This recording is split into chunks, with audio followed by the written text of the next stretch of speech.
Have the Lakers taken control of the series versus the Suns? No.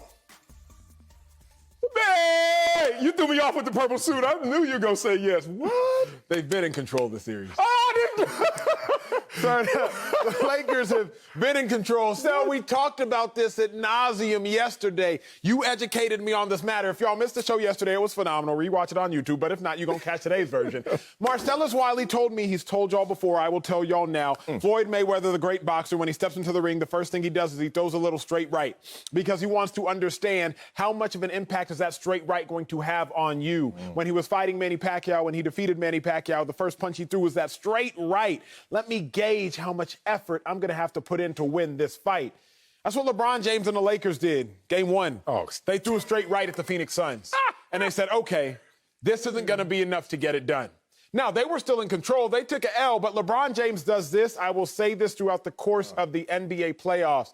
LeBron James works smarter, not harder. Facts. I encourage all of you all to consider the difference and maybe make the necessary change in your life. LeBron works smarter, not harder. So he said, how much energy is it going to take to beat the Suns?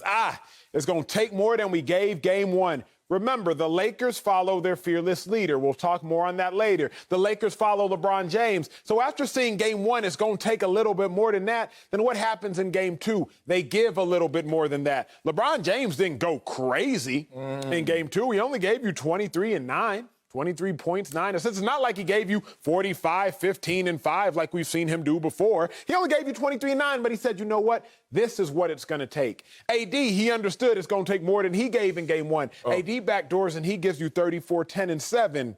Schroeder says, okay, it's going to take a lot more than I gave you in game one, and he had maybe his best game as a Laker, maybe his best playoff game. I say that. Drummond said, okay, it's going to take more than I gave in game one. Now, Drummond didn't do anything out of the ordinary. Mr. Drummond? He averages. Now the world don't move. Hey, I'm sorry. Peter, just one drum. Well, might be right for you. I never knew that part. That's like LMNOP in the alphabet. I'm like, I always skip that part. Don't take me to these different strokes, but I will say this. Andre Drummond and LeBron James and AD, they was giving different strokes last night because them buckets were going into deep basket.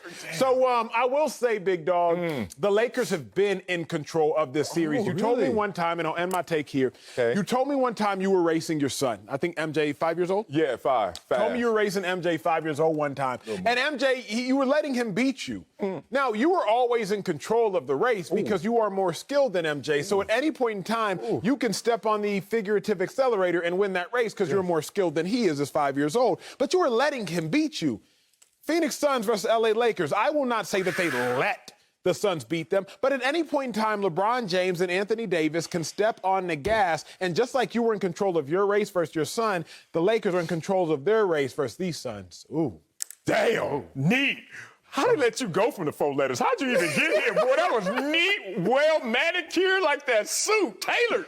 That was a tailored take right there. Hard for me to find some room. But you're going to. You know me. You know me. I'm confrontational, argumentative. I'm just going to get next to that tailored take and spit this at you. No, the Lakers have not taken control of this series versus the Suns. You're a former athlete. I'm a former athlete. Guess what control means? Mind. Mind over matter. We're not talking physical right here, because physically you got to go out there and earn it with your buckets, right? You got to play the games. I don't give a damn how much you're favored. I don't care what you're defending as a champion.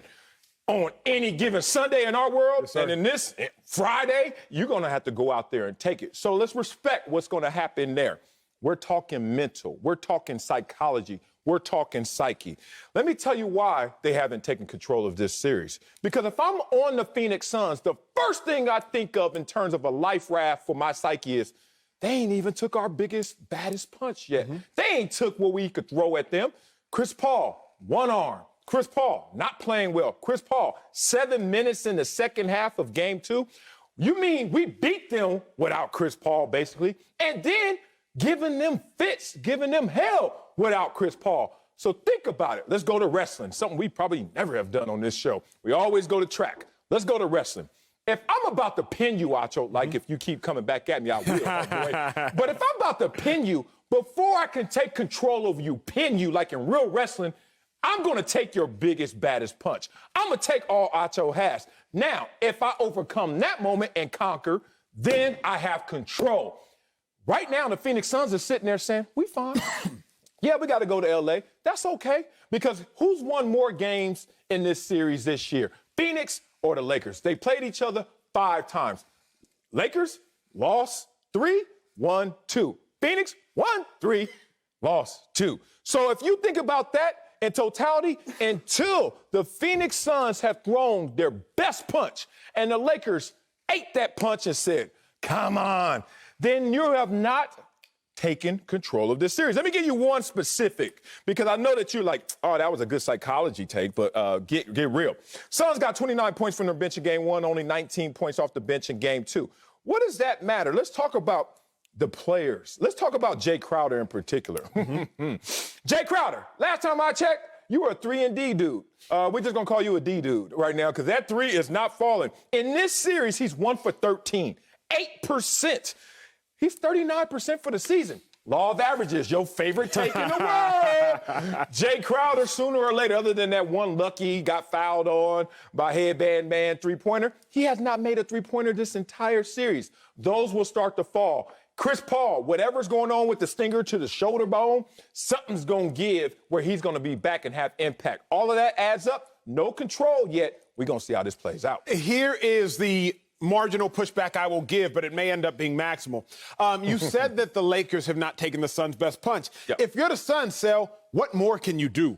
Devin Booker done dropped 34. What more can you do? Have Chris Paul play. Devin Booker gave you 34 and gave you 31. Beast. DeAndre Ayton gave you 21 and 16, then he gave you 22 and 16. DeAndre Ayton is currently 21 of 24 from the field. Okay. That's better than AD is from a free throw line. And he's that from the field. That's who he is, With that though. being said, I don't know if the Suns have a better punch that they're capable of throwing. If Chris Paul was healthy, I'm with you. But you played the game of football. What's the best thing about the game of football? Most times, we have 7 days between games.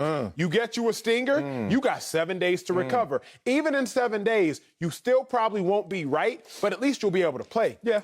In 7 days, this series might be over. Chris Paul got to come to L.A. today because they play tomorrow. Yeah. By the time this show's over, they're about to be 26 hours from game time. So I don't know that Chris Paul's going to have the ample time to recover from said stinger. And without Chris Paul, this Phoenix Suns team is the same Phoenix Suns team they were last year. Capable of winning. Went 8-0 in the bubble, but are they capable of actually dominating a really good Lakers team? I think the Suns have thrown their best punch. DeAndre Ayton over the course of 2 games, 43 points and, 32 rebounds? It ain't going to get much better than that. Devin Booker over the course of 2 games, 64 points, 65 points. Excuse me. Is it going to get much better than that? Chris Paul, is he going to get much healthier than he is right now? And furthermore, let's make no mistake about it, KCP is 1 of 11 from 3. KCP gave you no points in 31 minutes. Alex Caruso, I believe, gave you 4 points. I ain't even got the box score in front of me. I'm going off the top of my head. Kyle Kuzma did not give you much at all. 4 players on the Lakers. 4 players on the Lakers gave you 96 points. The other 7 players that played gave you 13.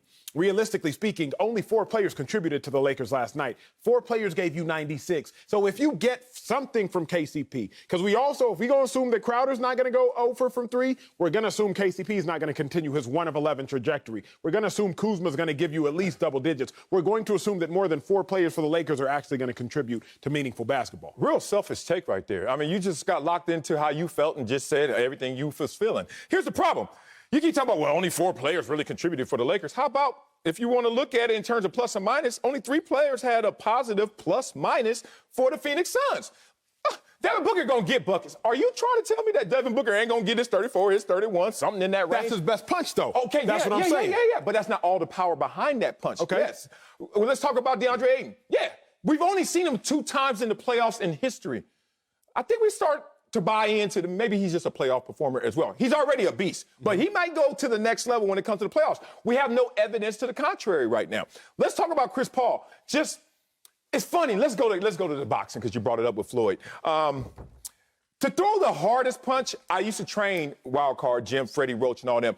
I come in as a football player, big, strong, muscles. I think that the hardest punch is when I say, boom, and then Freddie would grab me and say, let's start down here. Start right here, right? Torque. You know who the hips of this team is? You know what the base of this team is? Chris Paul. Yes, sir. So even though we're going to see Ayton, we're going to sit there, right? We're going to sit there and say Devin Booker. Where it's coming from, the real power, why they are now a playoff team versus last year they weren't a playoff team, the base And the base is gone right now. They're just trying to throw punches up top with Ayton and Booker. Not enough. Jay Crowder, you can help. You're closer to the core of this team. Chris Paul getting healthy or at least fighting through the pain would help them. Let me give you another stat right here. 4 offensive rebounds game 2, 16 in game 1. Somewhere in between there would obviously change the outcome for them. But you want to give me Anthony Davis. And this is 2-part. One, DeAndre Ayton is DeAndre Eaton off of Anthony Davis in part because he can play well against Anthony Davis. Kind of similar players in a lot of respects, and he's just not intimidated by Anthony Davis. But here's the thing about Anthony Davis, and I talked about it yesterday, and it's going to prove true when they play again. Inconsistency, especially coming back from the injury. Playoff Anthony Davis and inconsistent Anthony Davis. We saw him go out there, what did he have yesterday? 30-something? 34. You know, there's only been 2 times Anthony Davis has had back-to-back games of 30 or more. You trying to tell me that Anthony Davis is going to come home and everything's going to be lit up because he's going to be at home. First of all, Staples Center is only 25% capacity. When you talk about them playing over there in Phoenix, 11,000 fans, 60% capacity. Staples, Laker games are already boring. Dun, dun, dun. Here's your Los Angeles Lakers. Dun, dun, dun. Old people, mother's pearls in the front row, everybody on their phones, selfies everywhere. It's already a low-energy crowd. Now it's at 25% capacity. No real advantage there. And the fact that Anthony Davis may be inconsistent, as he's shown over his resume this year, I see the Phoenix Suns still saying we got a fighting chance as long as we get CP3 to give us our base. But here's what it comes down to. The Phoenix Suns having a fighting chance is contingent upon CP3. But remember, LeBron James, first game, I told you, he just threw that punch. Let me see what it's going to take. On purpose? The issue is this. You don't believe that. If CP3 would have done the same, the Suns probably wouldn't have been in this position. CP3 gave all he had in the first game. Well, what happened in the second game? I ain't really got it no more. We about to see what's going to happen in the third game. Right. Whereas LeBron James, he's pacing himself. I told y'all this analogy in story form yesterday. When you are the leader of a team, any sport, during conditioning drills, your coach always wants you to come in first.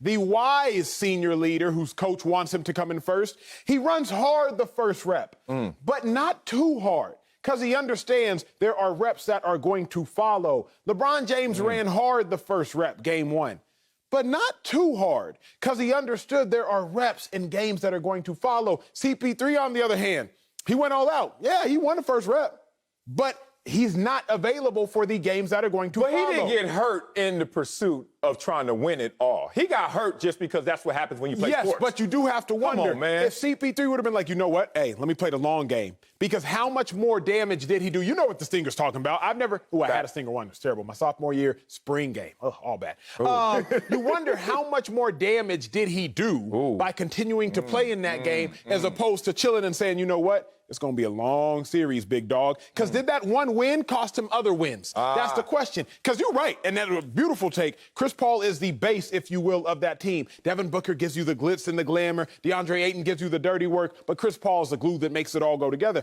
You can't tell me that the Suns' success is contingent upon Chris Paul's health, because if Chris Paul is not healthy, then the Lakers are in full control of this series. Oh, my goodness.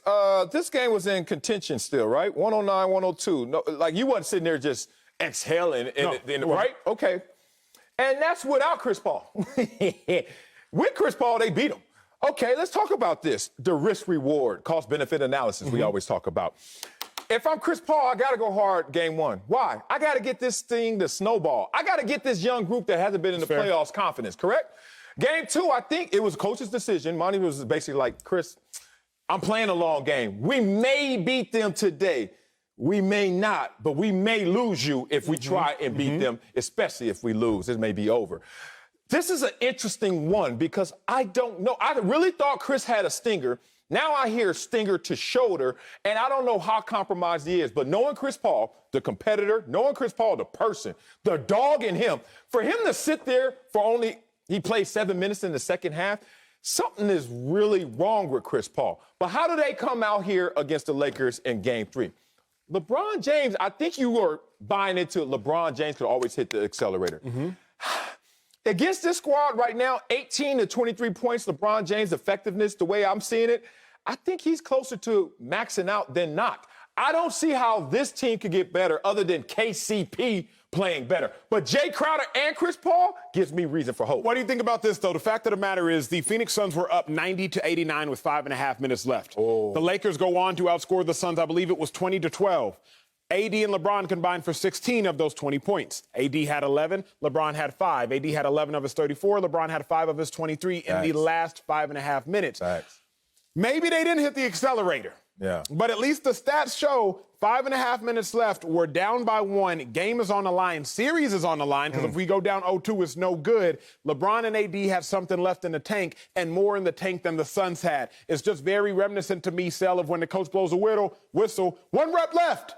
And the veterans on the squad realize, you know what?